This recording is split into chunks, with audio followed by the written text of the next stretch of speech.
आधी जनता मग आपले कुटुंब हीच कर्डिले साहेबांची शिकवण. सौभाग्यवती प्रियंकाताई कर्डिले, राहुरी नगर पाथर्डी विधानसभा मतदारसंघातील पोटनिवडणुकीची रणधुमाळी आता शिगेला पोहोचली आहे. भाजपाचे उमेदवार अक्षय कर्डिले यांच्या प्रचारार्थ आज राहुरी तालुक्याच्या पूर्व भागात असलेल्या उमरे, ब्राह्मणी, सेडगाव, मोकळ, कुक्कुडवेढे, पिंपरी, अवघड आदी गावांमध्ये सौभाग्यवती प्रियंकाताई कर्डिले यांनी प्रचार दौरा केला असून यामध्ये प्रत्येक गावातील नागरिकांसह महिला भगिनींचा मोठा प्रतिसाद लाभलेला दिसून आला. आणि यावेळेस त्या बोलत होत्या की मागील निवडणुकीनंतर गेल्या काही दिवसांपासून स्वर्गीय आमदार शिवाजीराव कर्डिले हे आजारी होते, त्यामुळे डॉक्टरांनी विश्रांतीचा सल्ला दिला होता. आम्ही सर्वांनी त्यांना आराम करण्याची विनंती केली, परंतु ते आम्हाला नेहमीच म्हणायचे की अगोदर जनता मग आपले कुटुंब. त्यांच्याच पावलावर पाऊल ठेवून अक्षय कर्डिले याचेही जनतेसाठी काम सुरू आहे. त्यामुळे 23 एप्रिल रोजी होणाऱ्या निवडणुकीमध्ये तुमच्या प्रत्येकाच्या एका मताला फार किंमत आहे. त्यामुळे सगळ्यांनी अक्षय कर्डिले यांना मतदान करून आपली सेवा करण्याची संधी द्यावी असे आवाहन प्रियंकाताई यांनी केलं आहे.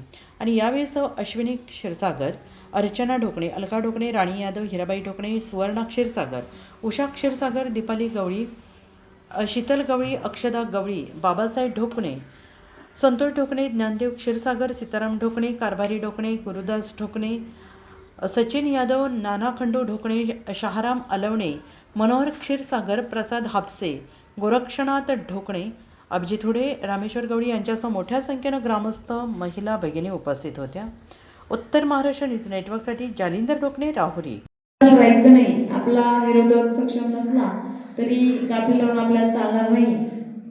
त्यामुळे सर्वांनी काळजीने एक मत आपण द्यायचं आहे, कारण हे भविष्यासाठी तुमच्याच फायद्याचं आहे. कारण आपल्या वडिलांचं साहेब जसे गेले तसे गेल्या 14व्या दिवसापासून अक्षयदादा त्यांचं दुःख मनात ठेवून ह्या जनतेसाठी खंबीर उभे राहिले. कारण साहेबांची शिकवण होती, आधी आपली जनता आणि मग आपलं कुटुंब.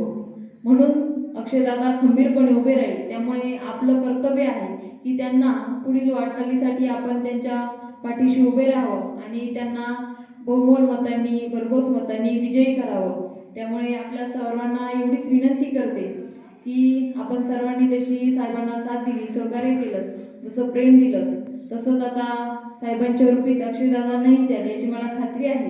कारण सर्वच उमरे गावचे ग्रामस्थ, माता भगिनी साहेबांच्या अगदी जवळचे आहेत. खरं म्हणजे साहेबांची मी सून आहे, पण साहेबांनी मला अगदी मुलीप्रमाणे धरलं आहे. कधी काही एक शब्दांनी बोलले नाही. आज त्यांची खूप आठवण आहे प्रत्येक क्षणोक्षणी.